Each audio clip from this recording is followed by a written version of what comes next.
भगवंताकडे काय मागावं याचं सगळ्यात मोठं उदाहरण जर कोण असेल ना तर ज्ञानोबरायांनी मागितलेलं पसायदान आहे. काय पसायदान? पसायदानातला पहिला शब्द काय मुलींनो? पहिला शब्द आता. पहिला शब्द आहे आता. मला सांगा, एवढी ज्ञानेश्वरी, एवढी ज्ञानोबरायांची प्रतिभा, एवढं शब्दांचं सौंदर्य, कोणताही शब्द वापरून पसायदानाची सुरुवात करता आली असती की नाही? किंवा पण, परंतु, म्हणून, किंबहुना कोणताही शब्द छान वापरता आला असता. पण ज्ञानोबरायांनी आता हाच शब्द का वापरला असेल? आता हा निरोपाचा शब्द आहे. आता जेव्हा व्याख्यान हे संपेल, तुम्ही संयोजकांना जाता जाता भेटाल, नमस्कार कराल आणि म्हणाल आता येतो. ज्ञानोबराय निरोप घेत आहेत आणि मग त्यांनी भगवंताकडे साकडं घातलं आता. बरं, आता पांडुरंगा म्हणू शकले असते, आता विठ्ठला म्हणू शकले असते, पण त्याला काही मर्यादा आल्या असत्या. त्या सगळ्या मर्यादांच्या पलीकडे जाऊन अमर्याद या विश्वाचा जो रचनाकार आहे माऊलींनी त्याला साकडं घातलं. अर्थात पंढरीच्या पांडुरंगाला, पण शब्द काय वापरला? आता विश्वात केले. आणि मागण्यामध्ये कसला रुबाब आहे? मागण्यामध्ये किंचितही लाचारी नाही. मागण्यामध्ये रुबाब असला पाहिजे. आपल्याकडं मग आम्ही तुमच्यासाठी एवढं पडलो तर 2 महिने झटलो, मग आता तुम्ही आलाय, मग आम्हाला काय आहे का नाही? आमच्याकडे तुमचं लक्षच नाही, किती दिवस तुमच्या मागत किती आपल्या मागण्यात लाचारी दिसते. ज्ञानोबरायांच्या मागण्यात रुबाब आहे. हा वाग्यज्ञ तुमच्या समोर मांडलाय. यावर जर तुम्ही संतुष्ट असाल तर तो शून्य मग द्यावे फायदा नाही. आणि पहिलं मागणं कुणासाठी मागितलं? जे खळांची व्यंकटी सांग. आपल्याला जर मागायची वेळ आली, एक तर पहिलं आपल्यासाठी. फार मोठं मन असलं तर नवरा बायकोसाठी, बायको नवऱ्यासाठी. त्याच्यापेक्षा मोठं मन असलं तर मग मेवण्यासाठी, मेवणीसाठी. याच्या पलीकडे आम्ही मागण्याच्या बाबतीत जात नाही. पण ज्ञानोबरायांना मागायची वेळ आली आणि पहिलं मागणं मागितलं, जे खळांची व्यंकटी सांग. जे खल आहे, जे गुर्जन आहे, त्यांची वाईट बुद्धी सांडो. किती गोड शब्द आहे, सांडो. ज्ञानोबराय असं म्हणत नाही जे खल आहे ते मरो. इकडं तर भगवंताने सांगितलंय, भगवान श्रीकृष्णाला, अर्जुना शस्त्र उचल, हे धर्म अधर्माचं युद्ध आहे, शस्त्र उचललं पाहिजे आणि दुर्जनांचा संहार केला पाहिजे. इकडे भगवंत अर्जुनाला सांगतात दुर्जनांचा संहार कर. आणि त्याच गीतेवरची टीका असणारी ज्ञानेश्वरी ज्या ज्ञानोबरायांनी मांडली, ते मात्र म्हणतात जे खल आहेत त्यांची फक्त वाईट बुद्धी सांडू दे. हे संतत्व आहे, हे हळवेपण आहे, ही व्याकुळता आहे, हे प्रेम आहे. आणि पुढचा शब्द किती गोड आहे, तया सत्कर्मिरती वाढू. कधी म्हणतात? रोप जर छोटा असेल तर वाढू म्हणायचं, आणि रोप जर अस्तित्वात नसेल तर बी लावायची आणि रुजो म्हणायचं. ज्ञानोबराय असं म्हणू शकले असते की नाही, तया सत्कर्मिरती रुजो. रुजो कधी काहीच नसेल तर आता रुजो, आणि काहीतरी असेल तर वाढू. ज्ञानोबरायांना खात्री आहे वाईटातल्या वाईट माणसामध्ये सुद्धा थोडी तरी चांगली वृत्ती शिल्लक आहे. आणि म्हणून ज्ञानोबरायांनी शब्द वापरला, तया सत्कर्मिरती वाढो. भूता परस्परे पडो मैत्र जीवांचे. बघा, तुम्ही आता फ्रेंडशिप डे साजरे करायला लागलाय. ज्ञानोबरायांनी शेकडो वर्षापूर्वी शब्द वापरलाय, मैत्र जीवांचे. त्या पृथ्वी तलावरती जे जे जीव आहेत त्या जीवांमध्ये मैत्रीचे संबंध प्रस्थापित होते. दुरितांचे तिमिर जाओ. जे आमच्यामध्ये पाप आहे, अंधकार आहे, जे अज्ञान आहे, ते सगळं दूर होऊ दे. त्याच्यासाठी विश्वरूपी सूर्याचा उदय होऊ दे. आणि मग जो जेवांशील तो तेला प्राणी जातात. तुम्ही म्हणाल काय ज्ञानोबा, ज्याला ज्याला जे जे पाहिजे ते मिळू दे, मग याची गाडी मला मिळू दे, त्याचा बंगला मला मिळू दे, हे असं आहे का? ज्याला ज्याला जे जे हवे ते मिळू दे, पण त्याच्यासाठी मेक मारली अगोदर. दुरितांचे तिमिर जाओ. तुमच्यातला अंधकार, तुमच्यातला अज्ञान दूर होऊ दे. आणि एकदा अज्ञान दूर झालं, हा पापरूपी सगळा अंधकार दूर झाला, मग ज्याला ज्याला जे जे पाहिजे ते मिळू दे. काय गोड भावना आहे. आणि सज्जनांची मानवी आई तयार होते. मग सज्जन कुणाला म्हणायचं त्याची व्याख्या ज्ञानोबरायांनी केली. ज्ञानोबरायांनी सांगितलं, सज्जन कोण? चंद्रमेजे आलांछन मार्दंड जे आपली, जे चंद्रासारखे शीतल आहेत पण ज्यांच्यावरती कोणताही डाग नाही, आणि जे मार्तंडासारखे तेजस्वी आहेत पण त्यांच्या जगाला ताप नाही. आपल्याकडं थोडी रग आली म्हणलं का तर आपला सगळ्या जगाला ताप. शेजारच्याला वाटते कधी घर सोडून निघून जाईल याच्यापासून.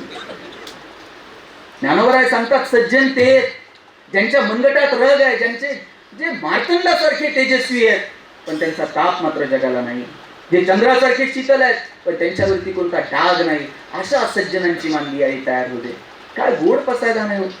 मला वाटतं हे पसायदान आम्हाला समजून घेता येईल का? विश्वाची जगाची प्रार्थना ठरावी इतकं गोड असणारं पसायदान आम्हाला आमच्या लेकराबाळांना समजावून सांगता येईल का? याच्यासाठी आजी आजोबा आई वडील म्हणून आपण येणाऱ्या काळात प्रयत्न करणार आहोत की नाही?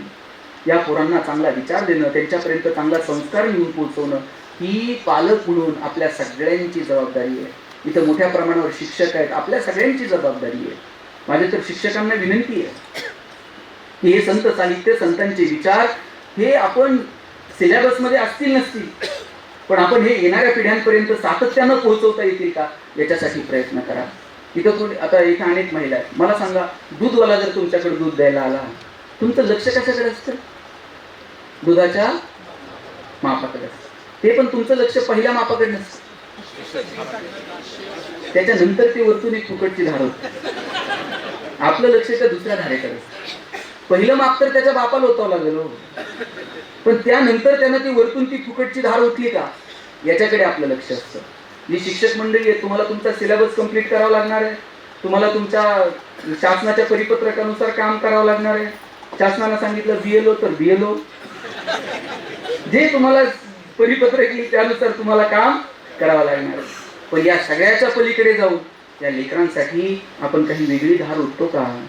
या पिढ्यांसाठी आपण काही वेगळं काही करतो का? याच्याकडे स्वतःचं लक्ष असलं. ही गोरगरिबाची पोरं आपल्याकडे येतात, त्यांना एक वेगळा विचार आम्हाला देता येईल का यासाठी प्रयत्न करा. म्हणून ज्ञानोबरायांची ज्ञानेश्वरी समजावून घ्या, तुकोबरायांची गाथा समजावून घ्या. तुकोबरायांनी धन कशाला म्हटलं तर शब्दांना धन म्हटलं. मग धन कमवायचं नाही का? की तुकोबरायांनी जे वैराग्य तेच आपण सगळ्यांकडे ते वैराग्य असलं पाहिजे. वेदांतामध्ये वैराग्याची व्याख्या केली आहे. इहलोकापासून ब्रह्मलोकापर्यंत इच्छित असणाऱ्या अपेक्षित असणाऱ्या भोगाच्या त्यागाच्या वृत्तीला वैराग्य म्हणतात. आणि तुकोबराय ते वैराग्य जगले. पिढ्यानपिढ्या चालत आलेली महाजनकीची सगळी कागदपत्र तुकोबरायांनी इंद्रायणीच्या डोहात नेऊन बुडवून टाकली. आणि किती सहजतेनं बुडवली? जितक्या सहजतेनं तुम्ही विश्वास घेतो तितक्या सहजतेनं बुडवून टाकली. मी तर म्हणतो शेतकऱ्याचं कर्ज माफ करणारं पहिलं गव्हर्नमेंट जर कोण असेल तर जगद्गुरु तुकाराम महाराज आहे. आणि त्याच्या पुढे बॅनर नाही, काय नाही, काय नाही, फ्लेक्स नाही, असं बुडून टाकलं जितक्या सहजतेनं आपण श्वास घेऊ. मग हे तुकोबरा, या तुकोबरांचं हे सगळं तत्वज्ञान ते आम्हाला सांगता येईल का? त्यासाठी आम्ही प्रयत्न करायला हवे. तुकोबरायांनी जे सांगितलं ना, आम्हा घरी धन शब्दांची चरतने, शब्दांची शस्त्र यत्ने करू, शब्दच्या आमच्या जीवाचे जीवन, शब्द वाटू धन जन लोका. तुका म्हणे पहा शब्देची हा देव, शब्देची गौरव पूजा करू. तुकोबरायांनी शब्दाला देव म्हटलं, शब्दांचा गौरव करायला सांगितलं, शब्दाला धन म्हटलं, शब्दाला रत्न म्हटलं आणि शब्दांना शस्त्र सुद्धा म्हटलं.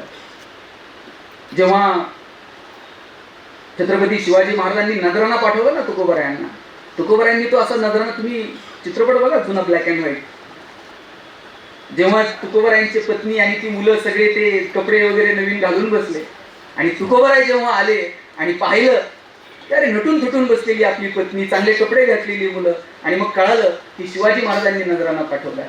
अहो, पत्नीच्या अंगातले ते सगळे दागिने तुकोबरायांनी एक एक दागिना उचलला आणि असा खाली जमिनीवरती टाकला. आणि एवढी एवढीशी पोरं काश्यान माधा, त्या लेकरांना सांगावं लागलं नाही की आता आपण पण हे सगळं उतरवलं पाहिजे आणि जमिनीवरती ठेवलं पाहिजे. आईच्या आणि वडिलांच्या कृतीकडे बघितलं आणि पोरांनी आपल्या अंगातले ते सगळे भरदरी कपडे सगळे असे जमिनीवरती काढून ठेवले आणि लेकरांना पुन्हा कानटोपी घातली. आणि तुकोबरायांनी सांगितलं, छत्रपती शिवाजी महाराजांनी जे पाठवलं नम्रतापूर्वक मी हे सगळं परत करतो. मला तुकोबराय, मला छत्रपती शिवाजी राजांविषयी आदर आहे कमालीचा, पण तुकोबरायांना सांगा आम्ही तेने सुखी म्हणा विठ्ठल विठ्ठल मुखी, तुमचे एर रिक्त धन मग वृत्ती केस म्हणा. हे माझ्यासाठी धन नाहीये. आमच्यासाठी धन जर काय असेल, आम्हा घरी धन शब्दांची रत्ने आणि शब्दांची शस्त्र यत्न करू. आमच्या घरचं जर धन काय असेल तर हे शब्दरूपी जे वैभव आहे हे सगळं आमचं धन आहे.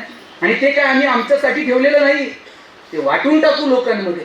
काय धाडस आहे बरं. ह्या अभंगाची सुरुवात सुद्धा तुकोबरायांनी काय केली, आम्हा. साहेब, माझ्या घरी धन म्हटले असते तरी चाललं असतं. माझ्या घरी धन शब्दांची रत्ने कोण म्हटलं असतं का? असं का म्हटले? आम्हा घरी जण, ही जी व्यापकता आहे ना सगळ्यांना सामावून घेण्याची, ही संतांच्या ठिकाणी आहे. जिथे मीपणा गेला ना तिथे सुख सुरू झालं.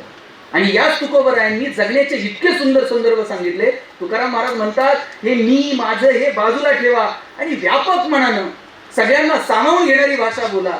जिथे मीपणा गेला तिथे जगणं सुंदर झालं. तुकोबरायांनी सांगितलं, अहंकार गेला तुका म्हणे देव झाला, आणि अहंकार आला तुका म्हणे वाया गेला. तुकोबरायांनी सांगितलं, अहंकार गेला ना समजावा, हा तुमच्या दारात सुख आता लोळण देतील. आणि तुम्ही कुठेही असा, कोणत्याही पदावर असा, कितीही प्रतिष्ठित आणि कितीही श्रीमंत, तुमचे पाय जर जमिनीवर नसतील आणि थोडी जरी गळची बाधा झाली, अहंकार आला की समजावं आता तुमची गाडी रोडाला लागलेली आहे. म्हणून अहंकार बघा, साध्या साध्या गोष्टी मुला मुलींना, आपण 4 वर्ष एखाद्या मित्रासोबत बोलत नाही, एखाद्या मैत्रिणीसोबत बोलत नाही, घरात आईसोबत बोलत नाही, वडिलांसोबत बोलत नाही, साधा अहंकार आहे. कुणी सुरुवातीला बोलायचं आणि मीच काय हे करायचं, किती किती जड करून ठेवले आपण अंतःकरण स्वतःच. सोडून द्या अहंकार. ज्या दिवशी अहंकार गेला, स्वतःतला मीपणा गेला, त्या दिवशी जगणं सुंदर झालं. अरे ज्ञानोबरायांना संन्यासत्वाची व्याख्या करायची वेळ आली. ज्ञानोबराय असं नाही म्हटले की ज्यानं भगवा वेश परिधान केलाय तो संन्यासी, ज्यानं लग्न कार्य केलं नाही तो संन्यासी, जो भौतिक गोष्टींपासून दूर निघून गेला तो संन्यासी. ही सगळी लक्षणं असतील संन्यासत्वाची, पण ज्ञानोबरायांनी व्याख्या केली, आणि मी माझी ऐसी आठवण विसरले जायचे अंतःकरण, पार्था तो संन्यासी गाणं निरंतर. जो स्वतःचा मीपणा विसरला ना, हा तो संन्यास. आम्ही आमच्यातला मीपणा कधी विसरणार आहोत? किती अहंकार. एक साधा दृष्टांत सांगतो तुम्हाला. मी आरवा आला की काय होतं. एक राजाचा दरबार भरलेला होता. एक सेवक तिथे कामाला होता. 10-12 हजार रुपये पगार असेल. रिटायरमेंट पर्यंत 5-50 हजार होईल. रिटायरमेंट नंतर त्याला जुनी नवी कोणतीच पेन्शन नाही. ते म्हटलं, आयुष्यभर इथं काम करत बसण्यापेक्षा एकदाच असं काम करू, आयुष्यभर परत काम करायची गरज नाही लागली पाहिजे.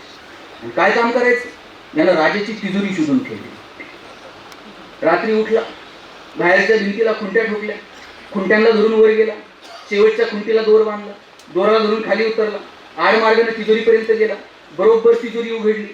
तिजोरीतनं दुसरं तिसरं काहीच घेतलं नाही, फक्त हिऱ्या मानकांची बॅग उचलली, खांद्यावर टाकली, आडमार्गाने पुन्हा दोरापर्यंत आला, दोराला धरून वर चढला, शेवटच्या खुंटीपर्यंत पोहोचला. आता एक एक खुंटी खाली करत करत उतरायचं, तेवढ्यात काहीतरी आवाज झाला. चोर भिंतीच्या पुढं पडला आणि हिऱ्यांची बॅग भिंतीच्या मागं पडली. सगळे सेवक जागे झाले. बॅग बघितली, बॅग उचलली, राजाकडे गेले. म्हणजे महाराज, कुणीतरी चोरीचा प्रयत्न केला, पण आपलं सुदैव आणि चोराचं दुर्दैव. म्हणजे काय झालं, चोर भिंतीच्या पुढं आणि हिऱ्यांची बॅग मागं पडली. राजा हुशार होता. म्हटलं आता झालं गेलं, ही खजिन्यामध्ये जमा करा. आणि दुसऱ्या दिवशी सकाळी दवंडी द्या. काय दवंडी द्यायची, चोरीचा प्रयत्न नेमका कसा झाला असेल हे जो कोणी समजून सांगल त्याला हिऱ्याची बॅग बक्षीस. आता चोरीचा प्रयत्न कसा झाला असेल हे चांगलं कोण सांगतं? तुमच्या माझ्यासारखे 2-4 जण डोकं लावायला लागले. कोण म्हटलं चोर असा शक्तिमान सारखा हवेतून आला असं, कोण म्हटलं गुहेतून आला असं. यानं ऐकलं म्हणलंय तुमचं आटपलंय ना, मग मी सांगू का? राजा म्हणला सांगा, पण मला हिऱ्याची बॅग बक्षीस आहे का? 100%. यानं सांगायला सुरू केलं. म्हणला चोरानं रात्री बाहेरच्या बाजूला खुंट्या ठोकल्या असं. राजा म्हटलं बरोबर, खुंट्यांना धरून चोर वर गेला असं, शेवटच्या खुंटीला दोर बांधला असं, दोराला धरून चोर खाली उतरला असं. राजा म्हटलं एकदम या मार्गाने तिजोरीपर्यंत गेला असं. सेवक नेमके झोप येत असतील थर्ड शिफ्टला. राजा म्हणला हो तसंच असतं. त्यानं बरोबर चावीनं तिजोरी खोलली असेल.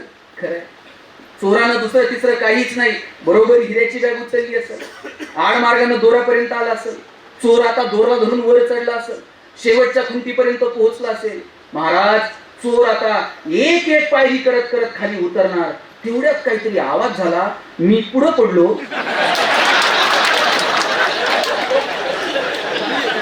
आणि पिशवी म्हणला मागं पडली. आडवं काय आलं? राजा आडवा आला. कोणता सरदार, कोणतं सैन्य आडवा आलं? आडवा आला. अहंकार गेला तुका म्हणे देव झाला. कोणत्या अहंकाराची भाषा आम्ही करतो? मला वाटतं हे अहंकार एकदा सोडून द्या, बघा काय आनंद आहे जगण्यामध्ये. मी कुणीच नाही.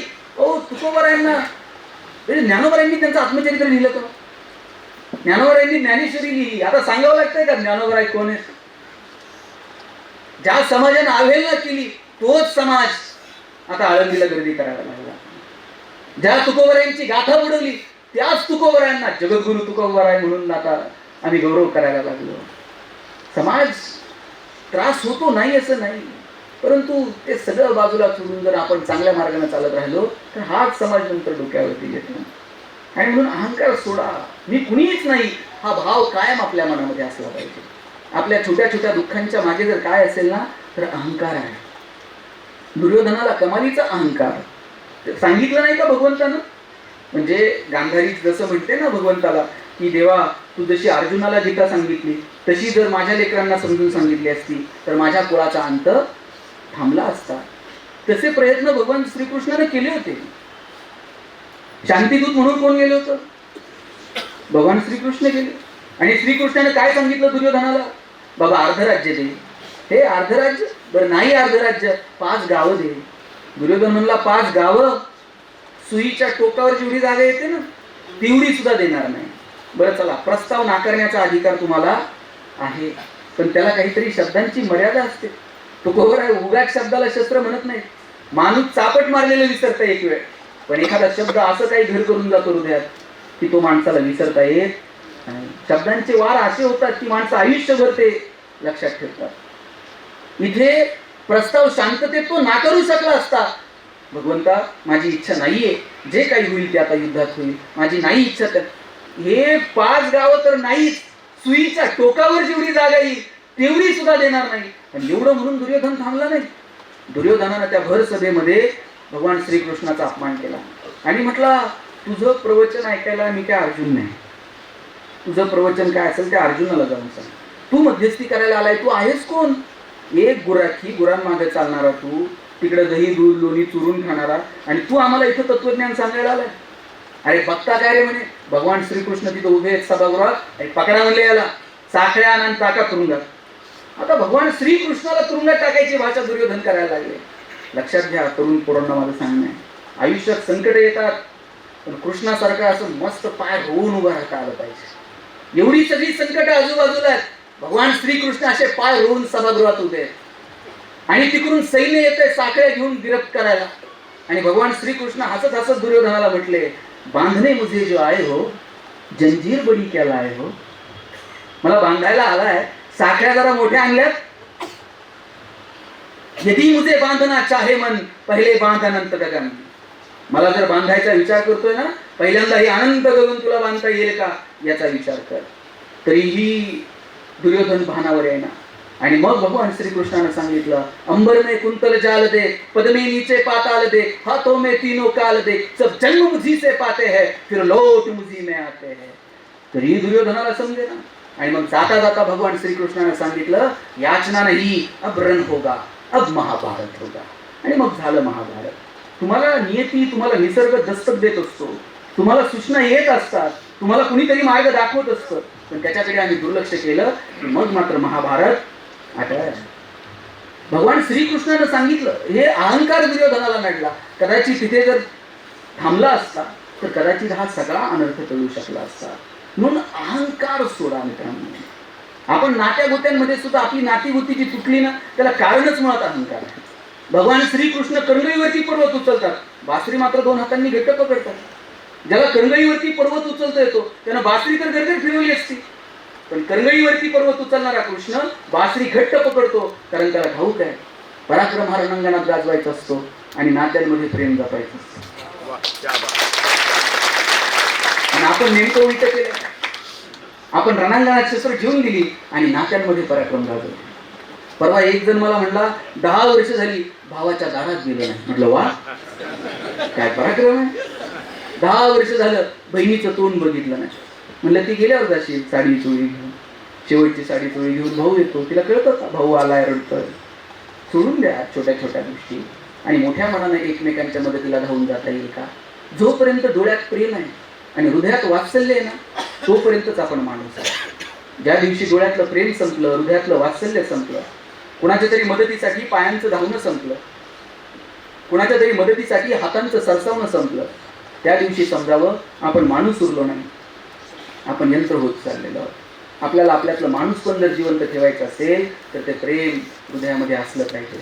काय गाडगे बाबा, गाडगेबाबांच्या गावी गेलो होतो. गाडगेबाबांचं नाव काय? डेबू. एवढे एवढेच होते. ज्या मालकाच्या घरी काम करत होते, दिवाळीच्या सणाला मालकात पुरणपोळी खात होता आणि बाबा असे दारात उभे होते उंबऱ्यात, मालकाकडे बघत होते. मालकाने विचारलं, डेबू काय बघून राहिला? काय नाही जी, तुम्ही जशी तुपासंग पोळी खाताय ना तशी मला पण खायची. मालक म्हणला, तुला पोळी खायची? हात पुढं कर. बाबांनी असे आशेनं हात पुढे केले. मालक ताटावरून उठले. येतानाच हातात काट्याचा फोक घेऊन आला. काट्याच्या फोकानं मालकानं बाबांचे हात अक्षरशः फोडून काढले. हात रक्तबंबाळ झाले, हातात काटे शिरले. बाबा काहीच बोलले नाही. रस्त्याच्या पलीकडे एक दगड होता, त्या दगडावर जाऊन बसले, हातातले काटे काढत. रस्त्यानं जाणारे एकाने विचारलं, डेबू काय करून राहिला? बाबा म्हणले, काय नाही जी, मालकानं दिलेली पोळी तुपासंग खातो नाही. पण बाबा म्हणले नाही की मालकानं मला मारलं. आणि हेच बाबा पुढे जाऊन, डेबू पुढे जाऊन गाडगे बाबा झाले. गाडगे बाबा कीर्तनाला यावेत म्हणून लोक आग्रह करायचे, बाबा आमच्या गावी कीर्तनाला या. बाबा जर पंढरपूरला गेले ना, घाई घाई पांडुरंगाच्या दर्शनाला जात नव्हते. तिथे जायचे आणि म्हणायचे, बापू हे विटेवर उभा असलेला, कमरेवर हात दिलेला पांडुरंग तुमची घाण काढायला नाही येणार, तुमची घाण तुम्हालाच काढायला लागेल. हातात खराटा घ्यायचे, गोपाला गोपाला देवकीनंदन गोपाला, चंद्रभागेचं सगळं वाळवंट स्वच्छ करायचे, कीर्तन उभं राहायचं, मग स्नान करायचं आणि मग दर्शनाला जायचं. महाराष्ट्र शासनाला अभियान राबवावं लागलं स्वच्छतेचं गाडगेबाबांच्या नावानं. गाडगेबाबांना जे शेकडो वर्षापूर्वी कळालं ते आम्हाला अजून समजू शकलेलं नाही हो. आज गव्हर्नमेंटला सांगावं लागलं, आम्ही तुम्हाला अनुदान देतो, पण तुम्ही शौचालय बांधा, बांधून सुद्धा ते वापरा, याच्यासाठी वेगळं पथक बिथक ठरावं लागलं. कुठे आहोत आम्ही? काय शिकलो आम्ही या सगळ्यांकडनं? शासनानं मोफत शौचालय बांधून दिली, लोकांनी वापरली सुद्धा नाही होती. त्याच्यात कुणी शेळ्या कोंडल्या, त्याच्यात गवऱ्या थापल्या, त्याच्यात कोंबड्या डालल्या. किती किती वाईट परिस्थिती. देशाच्या पंतप्रधानाला लाल किल्ल्यावरून भाषण करताना सांगावं लागतंय की स्वच्छता काय आहे आणि आपण स्वच्छ राहिलं पाहिजे. कुठे घेऊन चाललोय आम्ही? शेकडो वर्षापूर्वी गाडगेबाबांनी सांगितलं की स्वच्छतेचा मूलमंत्र आपण जपला पाहिजे. एक व्यापारी बाबांकडे गेला, म्हणला, बाबा माझ्या गावात तुम्ही कीर्तनाला यावं अशी माझी इच्छा आहे. बाबा म्हणले, येईल, पण माझी एक अट आहे. म्हणले, काय? मी ज्या दिवशी कीर्तनाला येईल त्या दिवशी सगळ्या गावाला पुरणपोळीचं जेवण खाऊ घालशील का? तू मोठा व्यापारी आहे. बाबा तुम्ही येणार म्हणल्यावर एक काय 10 गावाला पुरणपोळी खाऊ घालतो की म्हणले. बाबा गेले, हाताने सगळं गाव स्वच्छ केलं. नंतर कीर्तनाला उभे राहिले, लोकांची मनं स्वच्छ केली आणि कीर्तन झाल्यानंतर लोकांनी पंक्ती धरल्या. बाबा स्वतः पंक्तीत उतरले आणि प्रत्येकाला पुरणपोळी वाढत होते. सगळ्यांची जेवण आटपली आणि बाबा दुसऱ्या गावाला जायला निघाले. ज्याने कीर्तन ठेवलं तो पळत गेला, म्हणला, बाबा सगळ्यांची जेवण आटपली, 2-2 घास आपण पण खाऊन घेऊ. बाबांनी त्याच्या पाठीवर थाप मारली आणि म्हणले, राजा पुरणपोळी खायची हौस लहानपणीच फेकली, घास आता गिळत नाही. आणि बाबा बैलगाडीत जाऊन बस. बाबांचं लक्ष बैलांच्या पोटाकडे गेलं. बैलांची खपाटीला गेलेली पोटं बघितली आणि बाबा गाडीतनं खाली उतरले. म्हणले, बैल कोणाची र? म्हणले, अमुक अमुकेची. त्याच्या जवळ गेले, त्याच्या दंडाला असा चिमटा घेतला आणि म्हणले, तुला तर लय रगत दिसून राहिलं, पण बैलांच्या पोटाकडे का बघत नाही? बैलांच्या पोटात काय नाही म्हणून बाबा पायपाय दुसऱ्या गावाला निघून गेले.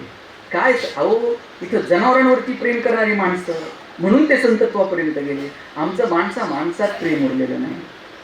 आज आम्ही आडनाव विचारतो मग ठरवतो बोलायचं की नाही. कुठे घेऊन चाललो आम्ही त्या सगळ्या परिस्थितीला? ही परिस्थितीचं भान. अहो, एका गावामध्ये जनावरं कापली जायची जत्रेला. बाबा तिथे गेले, म्हणले की मुकी जनावरं का कापतात? म्हणले, आमच्या देवाला रगत लागतं. बाबा म्हणले, तुमच्या देवाला रगत लागतं ना? बाबांनी अशी मान पुढे केली आणि म्हणले, देवाला विचारा गाडगे बाबाचं रगत चालेल का?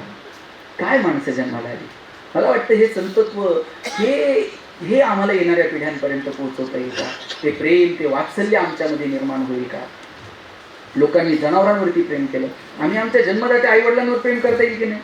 पोरांनो, तुम्हाला कुठंच जायची गरज नाही. तुम्ही तुमच्या आईवडिलांमध्ये भगवंत शोधा. याच्यापेक्षा काय सांगू?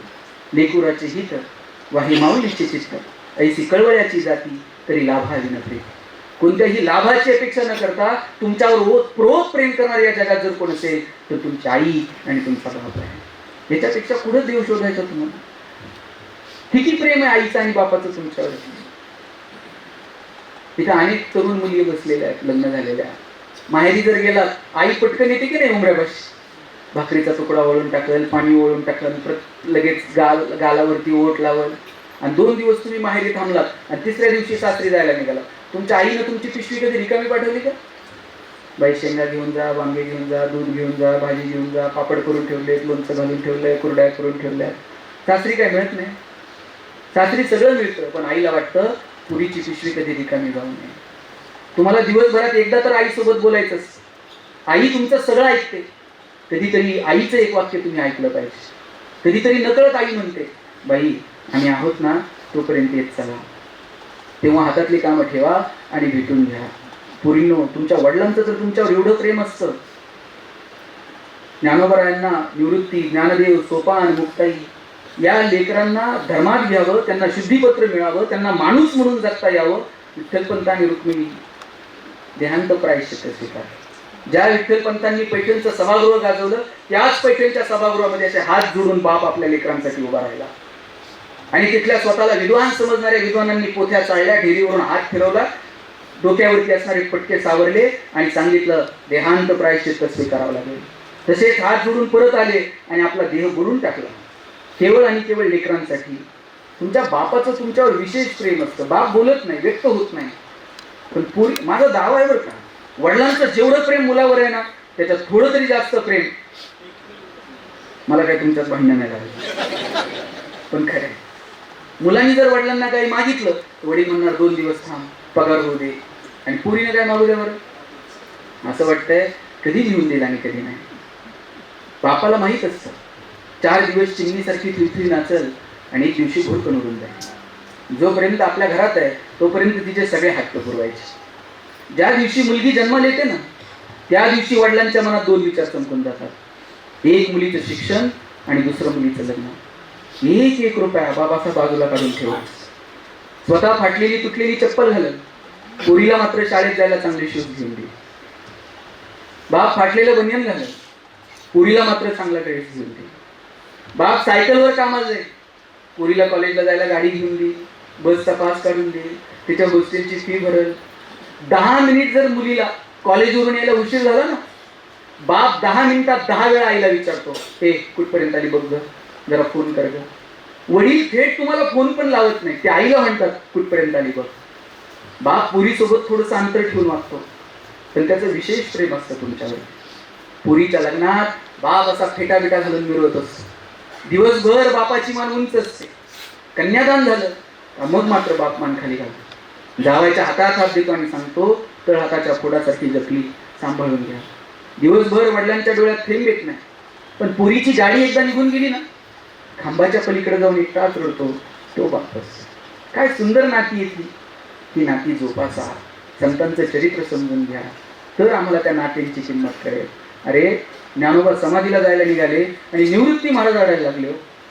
रडणाऱ्या निवृत्ती महाराजांना नामदेवरायाने विचारलं, दादा आकाशात कितीतरी तारे येतात आणि निखळतात, आकाशाला त्याचं दुःख का वाटावं? निवृत्ती महाराज म्हणले, नामदेवराया, आकाशात कितीतरी तारे येतात आणि निखळतात, आकाशाला त्याचं दुःख नसतंच, पण भाऊ म्हणून हे सगुण रूप परत कधी बघायला मिळायचं नाही, म्हणून डोळ्यात पाणी आलं. काय म्हणायचं भावाभावातल्या ह्या प्रेमाला? ज्ञानियांचे ज्ञानी आणि योगियांचे योगी असणारे ज्ञानोबा ताटी लावून बसले, आणि कुणी म्हणायचं ज्ञानोबांना ताटी उघडा. एवढीशी मुक्ताई समोर आली आणि तिनं आवाज दिला, चिंता क्रोध मागे सारा, ताटी उघडा ज्ञानेश्वरा. मुक्ताईनं आवाज दिला म्हणून ज्ञानोबांनी ताटी उघडली आणि ज्ञानेश्वरी सारखा महान ग्रंथ तुमच्या माझ्या समोर आला. ही नाट्यांमधली मजा नाही. परमार्थ म्हणजे फक्त सगळ्या गोष्टींचा त्याग करून संन्यास घेणं म्हणजे परमार्थ नाही. संसारात असून सुद्धा परमार्थ करता येतो, हेच सगळ्या वारकरी संप्रदायाने सांगितलं. अरे तुकोबाराय वैराग्य जगतात, पण सांगतात जोडून या धन उत्तम व्यावहार. हे जर कुणी पोरांना सांगत असेल ना, तरुण पोरांना, 1 रुपयावर जात नाही आणि पैशाला कोंबडी खात नाही आणि पैसेवाल्यांना कुठं सुख आहे का, हे सांगून तरुण पोरांना अकार्यक्षम बनवण्याचा धंदा कुणी करू नये. पोरांना सांगा जेवढे पैसे कमवता येतील तेवढे कमवा, फक्त तुकोबारायांचे विधान आयुष्यभर मनावर करून ठेवा, जोडून या धन उत्तम व्यावहार. आमचा व्यवहार उत्तम असला पाहिजे. आजच्या काळात जर मला कुणी विचारलं चांगला माणूस कोणता, या जातीतला, त्या धर्मातला, या गावातला, त्या देशातला, या पक्षातला, मी म्हणे ज्याचा व्यवहार चांगला तो माणूस चांगला. म्हणून पोरांना हे शिकवा, व्यावहारिक, पारमार्थिक आणि सगळ्या जगण्याच्या दृष्टीने आमचा व्यवहार चांगला आहे का, ही शिकवणूक आम्हाला लेकरांना देता येईल का? माझे वडील सांगतात, पैसे कमवता येतील तेवढे कमवा, पण एक कायम लक्षात ठेवा, वाईट मार्गाने मिळवलेलं धन म्हणजे प्रेतावरची फुलं आहेत, हसूही देत नाहीत आणि रडूही देत नाही. चांगल्या मार्गाने कमवायचं आणि कमवलेल्या गोष्टींचा आनंद सुद्धा घ्यायचा. सगळं क्षणभंगूर आहे. सगळ्यांना सोडून जावं लागलं, ज्ञानोबांना जग सोडून जावं लागलं, तुकोबरायांना जावं लागलं, भगवान श्रीकृष्णाला जावं लागलं, रामाला जावं लागलं. कोण इथे थांबण्यासाठी आलं? आपण कोणी मालक नाही, आपण सगळेजण पाहुणे आहोत. आणि म्हणून निसर्गाचे हे नियम संतांनी समजावून सांगितले की बाबांनो, तुम्ही हे समजून घ्या, ह्या सगळ्या चक्रामध्ये आपण पाहुणे आहोत. पाहुणचार घ्यायचा, आनंदाची डोळी आनंद तरंग. आनंदाची परिभाषा तुकोबरायांनी केली. आनंदी राहणं, वेगवेगळे जे एम आहेत ना आपल्या आयुष्यातले, त्याच्यातलं हे एक ध्येय असलं पाहिजे की आम्ही आनंदी आहोत का. हा आनंद आम्हाला आमच्या मनात, खूप पैसे आहेत पण आनंदच नाही हो, कुठे हरवून गेला कळलंच नाही. आमच्याकडे एक जण इतके पैसेच आहेत, आनंदच नाही, कायम दुःखी, कायम तोंडावर बारावर गेले. एक दिवशी अख्खी पैशाची बॅग भरली, दुकानात गेला, म्हणलं अख्खी तुम्हाला ठेवा, आनंद द्या. दुकानदार म्हणला, आनंद काय विकत मिळायची गोष्ट आहे का? त्यांना मग दुकान कशाला टाकलं, दुसऱ्या दुकानात गेला. सगळी परभणी उलटी पालटी, पण एकाही दुकानात आनंद मिळाला नाही. शेवटी बॅग खांद्यावर टाकली, रडत रडत घराकडे निघाला. रस्त्याच्या कडे एक महाराज बसलेले होते झाडाखाली. महाराजांकडे गेला, म्हणला महाराज ही बॅग ठेवा आणि आनंद द्या. महाराज म्हणले, बॅगेत काय? पैसेच. म्हटलं. म्हणले खरंच. चैन उघडली, सगळ्या 500च्या नोटा. महाराज म्हणले, तुला नक्की आनंद पाहिजे? म्हणले हो. चैन लाव. चैन लावली. डोळे झाक. मी सांगल तोपर्यंत डोळे उघडायचे नाही. आनंदच आनंद म्हणले तुझ्या आयुष्यात. यानं डोळे झाकले, महाराजांनी बॅग खांद्यावर, थेट नगर. यानं 5 मिनिटांना डोळे उघडले, बघताय महाराज कुठे आहेत, बॅग कुठे, आनंद नाही, महाराज नाही, बॅग नाही. सगळीकडे विचारायचा, महाराज बघितले का, बॅग बघितले का, आनंद बघितले का, पैसे बघितले का. लोक हसायला लागले. म्हणला हे सगळं गाव महाराजाला सांगितलं. शेवटी रडायला लागला, दमला आणि एका झाडाच्या खाली बसला. रडत होता आणि रडता रडता त्याची नजर रस्त्याच्या पलीकडे एका झाडाखाली गेली. बघितलं तर त्या झाडाखाली त्याला त्याची बॅग दिसली. बॅग दिसल्याबरोबर हे पळतच गेले. बॅग उचलली आणि पहिल्यांदा काय केलं असेल रे, चैन उघडली. पैसे जसेच्या तसे होते, एक नोट खालीवर झालेली नव्हती. चैन लावली, बॅग अशी छातीला कवटाळली आणि जोरात ओरडला. म्हटला, एवढा आनंद मला माझ्या आयुष्यात कधी झाला. झाडाच्या मागे लपलेले महाराज बाहेर आले आणि म्हणले, तुला काय हवं होतं? तुला तर हेच हवं होतं आणि तू पुढे शोधत होता. आनंद इकडे तिकडे नाही, ही अंतर्मनाची कॅरेक्टरिस्टिक आहे. आणि तेच साधू संतांनी आपल्याला समजावून सांगितलं. आणि म्हणून मस्त राहा, साधू संतांचे विचार मनात ठेवा, येणाऱ्या पिढ्यांना तो मार्ग दाखवा आणि अंतिम ध्येय म्हणजे छान आनंदी राहा.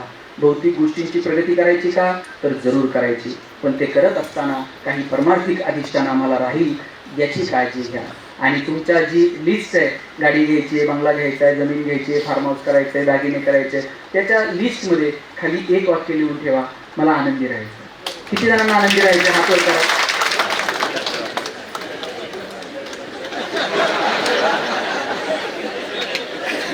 सगळ्यांना आनंदी राहायचंय. मी दुसरा प्रश्न विचारतो, तुम्हाला आनंदी राहायचंय का तुम्ही आनंदी आहात हे जगाला दाखवायचंय? हा, राहायचं असेल तर इथंच थांबेल, आणि जर तुम्हाला दाखवायचं असेल तर त्याच्यासाठी परत एक व्याख्यान करा. आनंदी राहायचंय का आहोत हे दाखवायचंय? राहायचंय. मग ते फार सोपं आहे. माझा दावा आहे साहेब, बहुतांशी लोकांना आनंदी राहायचं नसतं, आपण आहोत हे जगाला दाखवायचं. लाखो रुपये खर्च करून लोक परदेशात फिरायला जातात आणि तिथं जाऊन काहीच बघत नाही का? त्याच्या डोक्यात एकच असतंय, फोटो काढताय, स्टेटस ठेवताय. त्याला तिथं बघण्यात इंटरेस्ट नाहीये, आपण कुठे आहोत ते जगाला कळलं नाही. बरं, मोबाईल आहे, स्टेटस ठेवता येतं, ठेवलंच पाहिजे, मी पण ठेवतो. पण खरं दुःख कधी माहितीये, ज्याच्यासाठी स्टेटस ठेवलं त्यानं जर बघितलं नाही, असं वाटतंय ट्रिपचे सगळे पैसे वाढले. आमचा आनंदही आमचा राहिलेला नाही आणि आमचं दुःखही आमचं राहिलेलं नाही. खरं तर आनंदही आमचा आहे आणि दुःखही आमचं आहे. त्यातून वाट काढण्याची आणि त्यातून एक बिंदू साधण्यासाठी संतांचं साहित्य गरजेचं आहे. आणि म्हणून या संत साहित्यावरती आपण काम करूयात, ते समजावून घेण्याचा प्रयत्न करूयात. एक तरी ओवी अनुभवावी, नाही सगळं कळणार पण एखादी ओवी आम्हाला अनुभवता येईल का याची काळजी मात्र आपण सगळ्यांनी घ्यावी. तुकोबाराय म्हणतात, आम्ही फक्त तत्वज्ञान सांगायला जन्माला आलेलं नाही आहोत, आम्ही वैकुंठवासी हलो याच कारणाशी बोलले जे ऋषी साच भावे वर्तावया. आम्ही फक्त सांगण्यासाठी नाही, त्यातलं थोडं जरी म्हणजे ते जगण्यासाठी वैराग्य काय, ते जगण्यासाठी जे साधू संतांनी, त्याच्यासाठी आमचा जन्म आहे. आज मी इथून एवढीच अपेक्षा व्यक्त करतो की जे काही आपण बोलतो, जे काही आपण सांगतोय, त्यातलं थोडं तरी वागण्याची सद्बुद्धी परमेश्वर आपल्या सगळ्यांना देवो आणि त्या मार्गावरती आपण चालत राहू, एवढी अपेक्षा व्यक्त करतो आणि थांबतो. रामकृष्ण हरी. ही कविता मी कॉलेजला असताना लिहिली होती. कॉलेजला सगळेच कवी असतात, कोणाच्या कविता पुढे येतात तर कोणाच्या मागे राहतात. 17-18 वर्षांनंतर असं प्रवासात असताना मी ही कविता गात होतो आणि माझ्या शेजारी बसलेल्या एका मित्रानं ती मोबाईलवरती शूट केली. नंतर ती प्रचंड व्हायरल झाली आणि एक दिवशी अवधूत गुप्तेंचा फोन आला, दिनेश अशी अशी आपण एक मूवी करतोय बॉईज 4 आणि त्यात आपण हे गीत म्हणून घेऊयात. आणि मग बॉईज 4मध्ये हे गाणं आलं, काय सांगू राणी मला गाव सुटेन. मी लिहिलंय ते, गाता येत नाही, गायला गळा लागतो, माझ्याकडे नरड आहे. चालेल. काय सांगू राणी मला गाव सुटना, कसं सांगू राणी मला गाव सुटना. बंद गळ्या मंदी माझ मावे नाग अंग, जिंच्या कापडा मंदी दुनिया झाली कशी तंग. जो तो आहे राणी आपल्या धुंदीमध्ये दंग, माणसांनी माणसांचे सोडले करंग. म्हाताऱ्याच्या धोत्राची गाठ सुटना, काय सांगू राणी मला गाव सुटना. पारी आली सरी गेली झाली त्याची तारी, पदव्यांच्या ढिगाऱ्यात पाती राहिली कोरी. कॉलेजाच्या कट्ट्यावरती गर्दी झाली सारी, आपऱ्या चिपऱ्या कपड्यामंदी फिरती साऱ्या पोरी. म्हातारीच्या डोईवरला पदर हटना, काय सांगू राणी मला गाव सुटना. शहरातली गाडी बघा घुंच गाणं गाती, भावनांनी भावनांशी तोडली का नाती.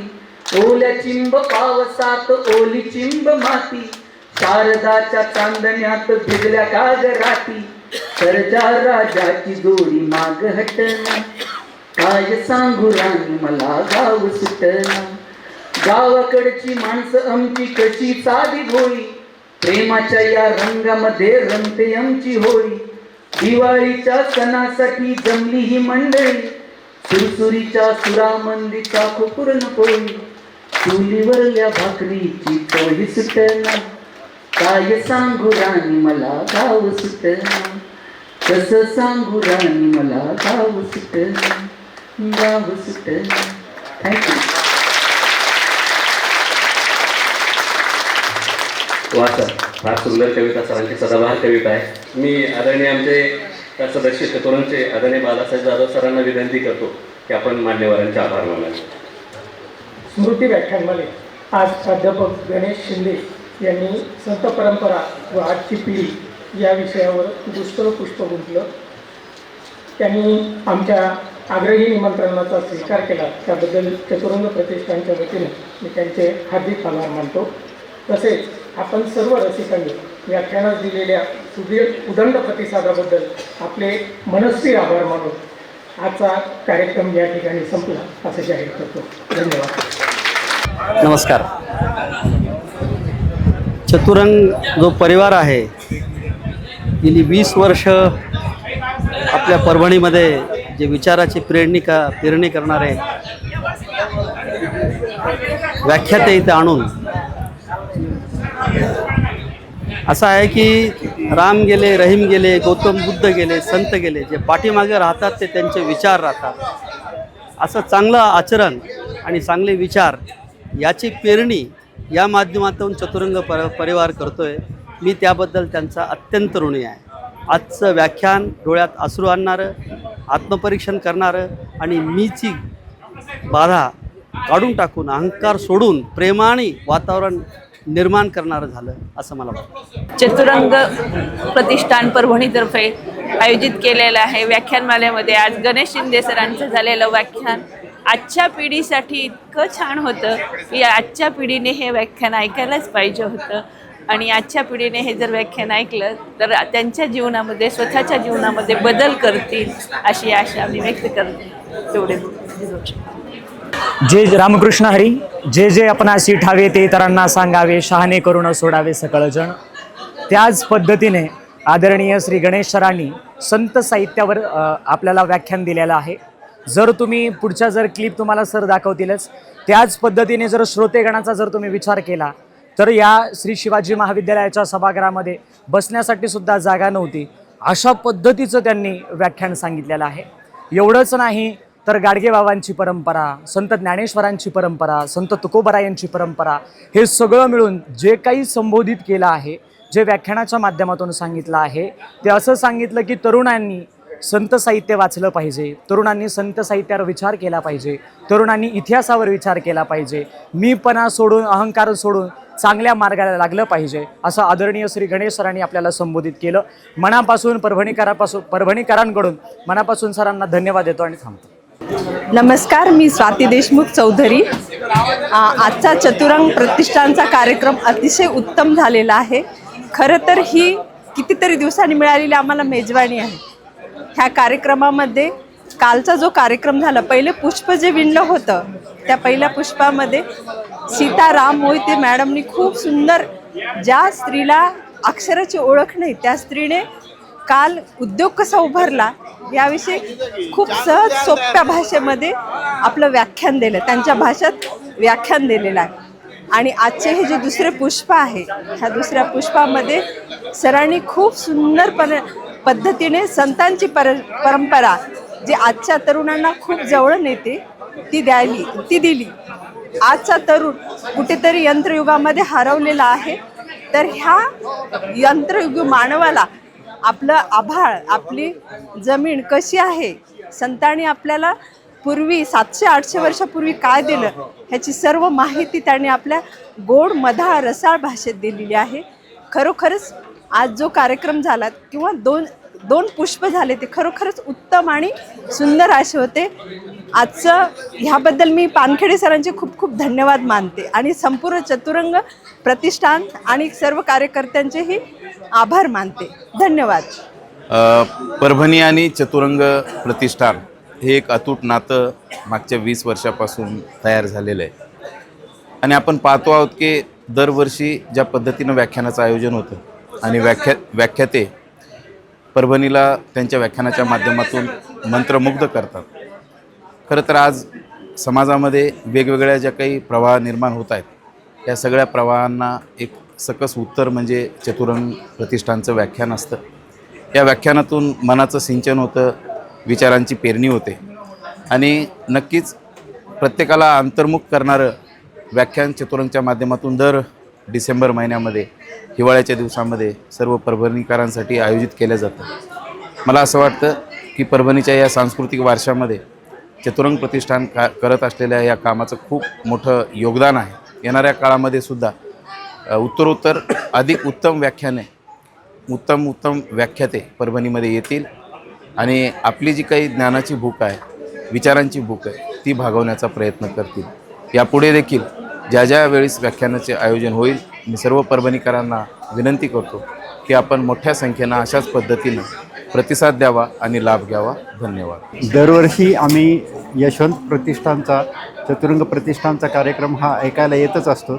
पण आजच्या कार्यक्रमाचं विशेष म्हणजे प्राध्यापक गणेश शिंदे सरांनी जे काही आज सांगितलं त्याच्यामध्ये 2 महत्त्वाच्या गोष्टी आहेत की माणसाने अहंकार सोडावा आणि आनंदी राहावं. जीवनामध्ये ह्या 2च गोष्टी महत्त्वाच्या आहेत आणि त्या जर आपण अंगीकारल्या तर आपलं जीवन सुखाचं आणि समाधानाचं होऊ शकतं. आणि अशा अनेक त्यांच्या व्याख्यानातून आपल्याला बऱ्याचशा गोष्टी कळत असतात आणि आपलं जीवन सुखकर होत असतं. तसेच यशवंत प्रतिष्ठान जे आहे, चतुरंग प्रतिष्ठान, त्यांचा जो हा कार्याचा जो त्यांचा ओघ चालू आहे तो खरंच समाज प्रबोधनासाठी अतिशय गरजेचा आहे. कारण सध्याचा जर आपण काळ बघितला तर ह्या सगळ्या गोष्टींची ह्या नवीन पिढीला अतिशय गरज आहे. तसेच शिक्षण घेताना आनंद आणि आपल्या जीवनात राहिला पाहिजे, अहंकार कमी झाला पाहिजे.